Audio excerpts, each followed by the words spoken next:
વાઘોડિયા તાલુકાના વેસણિયા ગામમાં લીલા ઝાડ કાપવામાં આવી રહ્યા હતા। મહુવાના લીલા ઝાડ કાપવામાં આવી રહ્યા હોય આ અંગેની માહિતી વન વિભાગને મળી હતી, જે અંતર્ગત વન વિભાગની ટીમ ત્યાં પહોંચી અને લીલા મહુવાના ઝાડ કાપવાની કામગીરી રંગે હાથ ઝડપી પાડી। સાથે જ આ લીલા મહુવાના ઝાડ જે ટેમ્પોમાં લઈ જવામાં આવી રહ્યા હતા તે ટેમ્પો પણ ઝડપી પાડવામાં આવ્યો છે। બાતમીના આધારે વન વિભાગની ટીમે રેડ કરી અને ઇરફાન હુસૈન ટફ અને અલ્તાફ ઇસાલા નામના લાકડાના વેપારીઓ જે લીલા મહુડાના ઝાડનું કટિંગ કરી રહ્યા હોય તેવું સામે આવ્યું છે। વન વિભાગના અધિકારીઓએ સ્થળ પરથી લીલા મહુડાના ઝાડના કપાયેલા લાકડાનો ભરેલો ટેમ્પો અને ટેમ્પો ચાલક રમેશભાઈ નાયક નામના ડ્રાઈવરની અટકાયત કરી। વન વિભાગના અધિકારીઓએ લાકડા ભરેલો ટેમ્પો તેમના ડેપો ખાતે લઈ જઈ કાયદેસરની કાર્યવાહી હાથ ધરી। હજુ પણ વાઘોડિયાના ગોરજ વિસ્તારમાં ગોધરાના વેપારીઓ બેફામ લીલા ઝાડના કટિંગ કરી રહ્યા છે તેવી પણ લોકચર્ચા ઉઠી છે।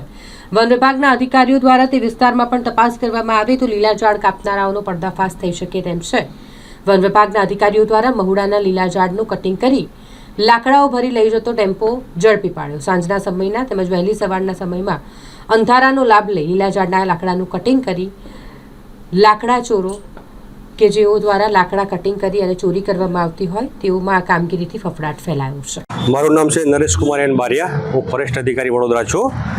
અત્યારે અમે છેલ્લા 2 દિવસથી મને એક બાતમી હતી, વેસણિયા ગામ અને તાલુકો વાઘોડિયા જિલ્લા વડોદરાનું છે। ત્યાં શંભુસના પરમાર કરીને વેસણિયાના ખેડૂત ખાતેદાર છે, એ ગોધરાનો એક વેપારી હતો ઇરફાન હુસેન ટફ અને અલ્તાફ ઇસા કલા, એમને કંઈક વેચાણ આપેલા હતા અને અમને બાતમી હતી એટલે અમે છેલ્લા 2 દિવસથી અમે બાતમીમાં ફરતા હતા અને મેં આજ રોજ આ મહુડા ભરેલું ટેમ્પો જપ્ત કરેલ છે। અમારા ફોરેસ્ટ વિભાગમાં શાક, સીસમ, ચંદન, ખેર ને મહુડો આ 5 વૃક્ષો એવા આવે છે, અનામત કેટેગરીમાં આવે છે। એટલે કોઈના છેડાપાડા પર બી હોય તે બી ફોરેસ્ટના પરમિશન વગર કોઈ પણ માણસ કાપી નહીં શકે અને ગુનો બને। તદુપરાંત આપણા માનનીય વડાપ્રધાન શ્રી નરેન્દ્રભાઈ મોદી સાહેબના જે એક પેડ માં કે નામનો જે ચાલે છે એ અભિયાન હેઠળ પણ અમે વન વિભાગ એક્ટિવ થઈને આજરોજ આ ટેમ્પો અટક કરેલ છે અને અમારા વન અધિનિયમ ભારતીય વન અધિનિયમ નિયમની 1927-41(2)B કલમ હેઠળ અમે આ ગુનો બુક કરીશું અને અમે આગળની કાયદેસરની કાર્યવાહી કરીશું। અન્ય ઝાડો છે પંજરાવમાં, એમાં ઘણા બધા પંજરાવના ઝાડો છે, એમાં બી કોઈ પણ માણસને કાપવું હોય કે આવું કટિંગ કરવું હોય તો ફોરેસ્ટ વિભાગની પરમિશન જોઈએ।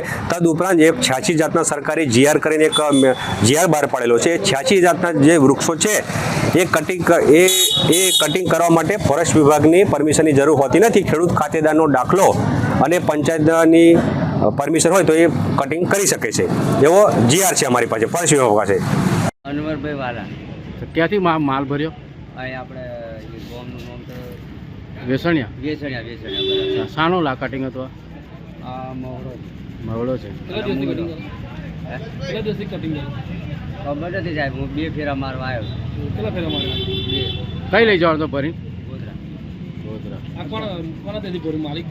માલિકનું નામ મને નથી ખબર। સીમમાંથી ગામમાં કદી ભર્યું? વેસણિયાથી જ ભરી। શું નામ તારું? રમેશ। ડ્રાઈવર છે તમે? હા।